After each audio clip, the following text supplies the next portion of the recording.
Hi friends, Ayyanar துணை சீரியலில் இன்றைக்கி நாளைக்கான எபிசோடு பார்க்கலாம். புதுசாக பார்க்குறவங்களா இருந்தால் சப்ஸ்கிரைப் பண்ணிக்கோங்க, லைக்கு ஹைப்பு கொடுத்து விடுங்க. வாங்க வீடியோக்குள்ளே போகலாம். நேற்றுக்கு எபிசோடு எதில் முடிச்சிருப்பாங்கன்றது பார்த்தீங்கன்னா, சோழனுடைய முதலாளி சேரனுக்கு கால் பண்ணுவார். சின்ன பிள்ளையிலேருந்து கூட சொந்த தம்பி மாதிரி நான் அவனை பார்த்துக்கிட்டு இருந்தேன். பணம் இங்கே காணாமல் போச்சுன்னு சொல்லிட்டு அவன் வீட்டுக்கே நான் விசாரிக்கும் போது நான் ஒன்றுமே எடுக்கலை, என்னை சந்தேகப்படுறீங்களே அப்படின்னு சொல்லிட்டு சொன்னான்.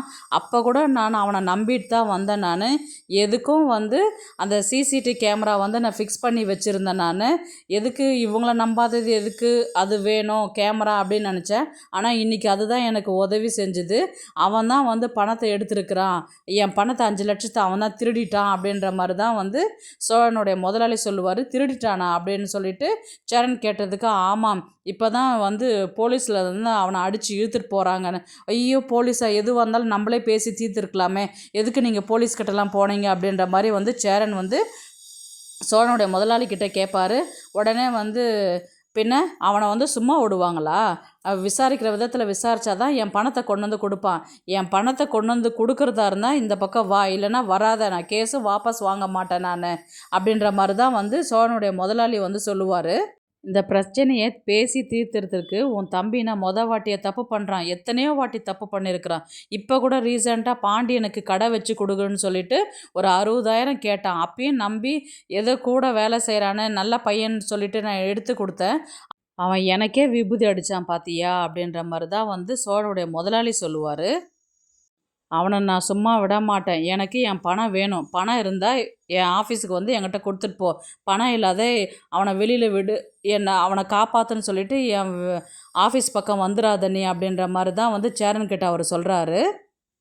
உடனே சேரன் சொல்கிறாரு, அண்ணா போலீஸ் கேஸெல்லாம் வேணும்ண்ணா, நான் உங்ககிட்ட பேசுகிறேன், நான் பணத்தை கொண்டு திருப்பி கொடுத்துருவேன் அப்படின்னு சொன்னதுக்கு, நீ என்ன பேச போகிற என்கிட்ட, நீ எதுவும் பேசுறதுக்கெலாம் வர வேணாம், என் பணம் இருந்தால் மட்டும் எடுத்துன்னு இங்கே வா, இல்லைன்னா இங்கே வராத அப்படின்ற மாதிரி தான் சோழனுடைய முதலாளி சொல்லுவார்.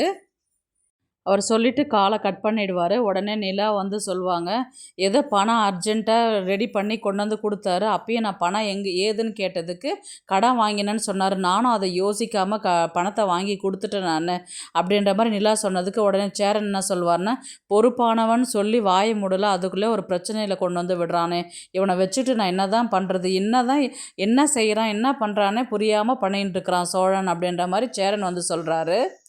உடனே நிலாவும் சேரனும் நேராக போலீஸ் ஸ்டேஷனுக்கு தான் கிளம்பி போகிறாங்க.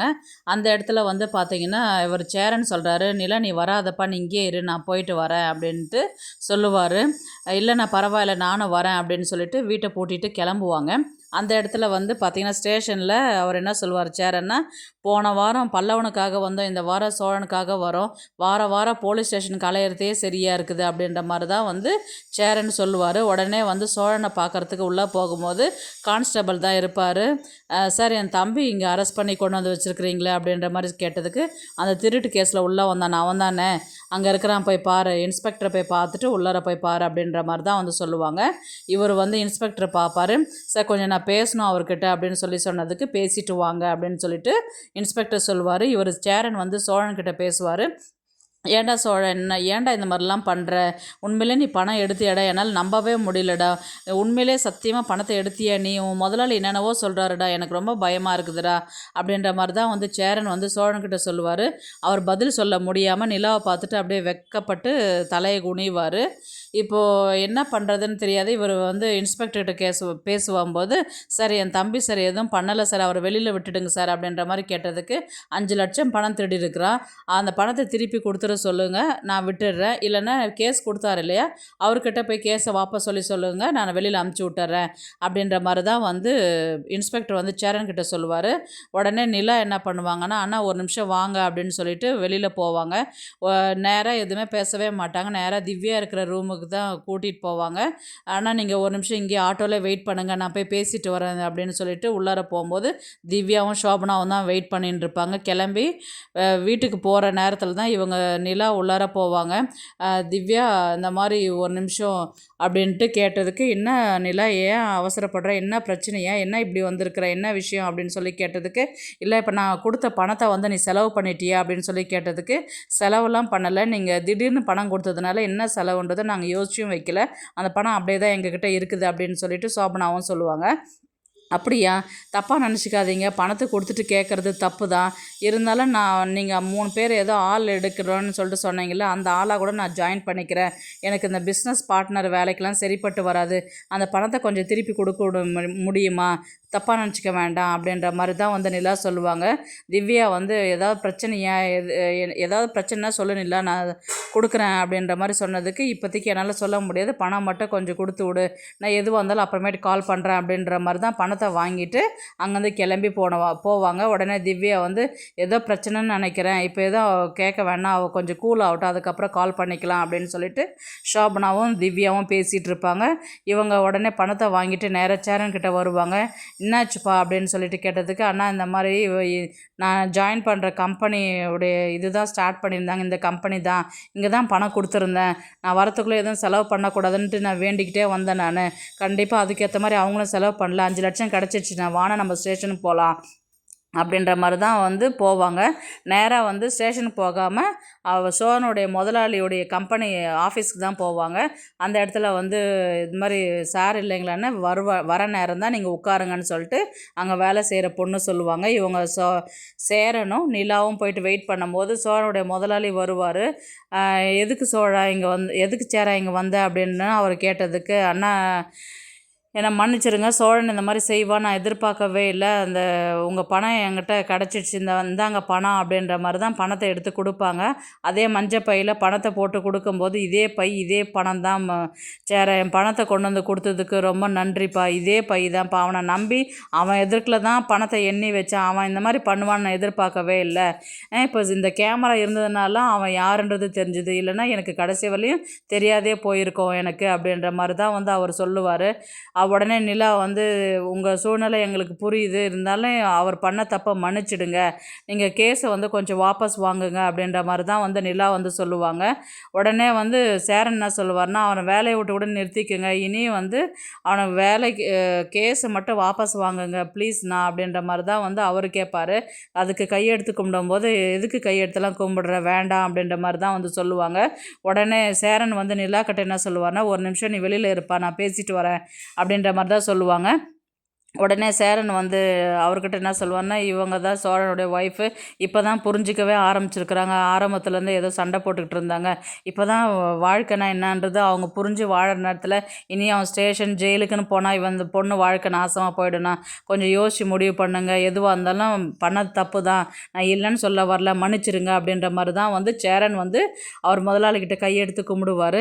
இதுக்கெல்லாம் ஏன்ப்பா கையெடுத்து கும்பிடுற, விடு, இப்போ என்ன உனக்கு கேஸ் வாபஸ் வாங்கணுமா, நான் வரேன் போ அப்படின்னு, சரி இப்போவே வாங்க, நான் இப்போவே வரேன், நீ எதில் வந்தேன்னு கேட்டதுக்கு, நான் ஆட்டோவில் வந்தேன் அப்படின்னு சொல்லிட்டு அவர் சொல்லுவார். சரி நீ கிளம்பு, நான் பின்னாடியே வண்டியில் வரேன் அப்படின்ட்டு சோழனுடைய முதலாளி சொல்லுவார். இப்போ நேராக அங்கே போகும்போது இன்றைக்கான எபிசோடை முடிப்பாங்க. நாளைக்கு வந்து பார்த்திங்கன்னா சோழனுடைய முதலாளி வந்து இன்ஸ்பெக்டர் பார்த்து பேசுவார்.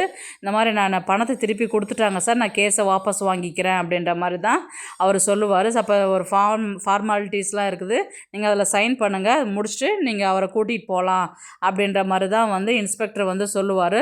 ரொம்ப தேங்க்ஸ்ண்ணா அப்படின்ட்டு சேரன் வந்து முதலாளிக்கிட்ட சொல்லுவார். தயவுசெய்து என் கடை பக்கம் வந்துடாதரா சோழா அப்படின்ற மாதிரி தான் சோழனை பார்த்து சொல்லிவிட்டு அவர் கிளம்பி போவார். அதுக்கப்புறம் வந்து பார்த்திங்கன்னா சோழனை கூட்டிகிட்டு ஆட்டோலேருந்து நேராக வீட்டுக்கு போவாங்க. வீட்டுக்கு போயிட்டு அந்த இடத்துல வந்து பார்த்திங்கன்னா பாண்டியன், நடேசன் எல்லாரையுமே வர வச்சுட்டு எல்லாருக்கிட்டேயுமே பேசுவாங்க. எதுக்குடா உனக்கு தேவையில்லாத வேலைலாம் செய்கிற நடேசன் வந்து சோழனை பார்த்து கேட்பாங்க. ஏண்டா அன்னிலேருந்து இன்றைக்கி வரலையும் ஒரே மாதிரி தான் இருப்பியா, திருந்தவே மாட்டியா அப்படின்ற மாதிரி தான் வந்து நடேசனை கேட்பார். உடனே பாண்டியன்கிட்ட நடந்த விஷயத்தெல்லாம் சேரன் சொல்லுவார். ஏண்டா சோழ அந்த மாதிரிலாம் பண்ணுற, எதை பற்றி யோசிக்கவே மாட்டியா நீ அப்படின்ற மாதிரி அவர் வந்து அவர்கிட்ட சொல்லிட்டு போவார். இவர் எதையுமே யார்கிட்டையுமே பேசாத கூனி குறுகி நிற்பார். உடனே நிலா தான் வந்து சோழன்கிட்ட பேசுகிறதுக்காக நான் உங்ககிட்ட கொஞ்சம் பேசணும், வரீங்களா ஒரு நிமிஷம் அப்படின்ற மாதிரி தான் வந்து நிலா வந்து சோழனை கூட்டிகிட்டு வெளியில் வருவாங்க. அப்போ தான் வந்து பேச ஆரம்பிப்பாங்க. எனக்காக நீங்கள் ஏன் திரும்ப திரும்ப கஷ்டப்படணும்னு சொல்லிட்டு நிலா கேட்குறாங்க சோழன்கிட்ட. யாரோ ஏதோ சொல்லிட்டாங்கன்னு சொல்லிட்டு நீங்கள் இந்த அளவுக்கு பண்ணணுமா அப்படின்ற மாதிரி தான் கேட்குறாங்க. இனிமே இது மாதிரிலாம் பண்ணாதீங்க, எனக்கு ரொம்ப கஷ்டமாக இருக்குதுங்க அப்படின்ற மாதிரி தான் நிலா சொன்னதுக்கு உடனே சோழன் வந்து, சாரிங்க, என்னை மன்னிச்சிருங்க, நீங்கள் இந்த அளவுக்கு யோசிப்பீங்கன்றது நான் எதிர்பார்க்கவே இல்லை அப்படின்ற மாதிரி தான் வந்து சோழன் வந்து சொல்லுவார். அப்போ தான் நிலா வந்து யோசிப்பாங்க, நமக்காக இவ்வளோ இந்த அளவுக்கு செய்கிறாரு அப்படின்னு சொல்லிட்டு அவர் தோள் மேலே சாயிற மாதிரி தான் கொண்டு போயிட்டு கதையை வந்து காமிப்பாங்க. இனி நிலாவும் சோழனும் வந்து ஒருத்தருக்கு ஒருத்தர் புரிஞ்சுக்கிட்டு சந்தோஷமாக ஒரு கணவன் மனைவி போல தான் வாழற மாதிரி தான் வந்து கதையை கொண்டு போவாங்க. ஏன்னா சேர்றதும் பிரியறதுமா இருந்தால் பார்க்குற நமக்கும் கடுப்பாக இருக்கும், அவருக்கும் டேரக்டருக்கும் வந்து என்ன செய்கிறதுன்றது தெரியாது. ஏன்னா ஒரு பிரச்சனையாக இருந்தால் நம்ம இப்படியே கொண்டு போகலாம் கதையை. இதில் பல்லவன் இருக்கிறாரு, பாண்டியன், சேரன் 3 பேருக்குமே 3 விதமான பிரச்சனைகள் இருக்குது. அதனால் இவங்க 2 பேரையும் ஒருத்தருக்கு ஒருத்தர் இப்போ இந்த அளவுக்கு நல்லா புரிஞ்சுக்கிட்டாங்க இல்லையா. இனி வந்து அவர் ஒரு நல்ல வேலையில் இருப்பார், இவங்க ஒரு நல்ல வேலைக்கு போயிட்டு சம்பாரிச்சுக்கிட்டு இவங்க 2 பேரும் வந்து ஒரு ஹஸ்பண்ட் அண்ட் ஒய்ஃபாக வாழறதுக்கு ஒரு வழியாக அப்படி தான் கொண்டு போவாங்க. அடுத்தது இவங்க 2 பேரும் சேர்ந்து சேரனுடைய கல்யாணத்துக்கு ரெடி பண்ணுற மாதிரி தான் கதையை கொண்டு போவாங்க. பார்க்கலாம் கதையை எப்படி எடுத்துகிட்டு போகிறாங்கன்றது. இந்த வீடியோ பிடிச்சிருந்தா லைக் பண்ணுங்க, நம்ம சேனலை சப்ஸ்கிரைப் பண்ணுங்க. உங்க ஆதரவு ரொம்ப முக்கியம். நன்றி.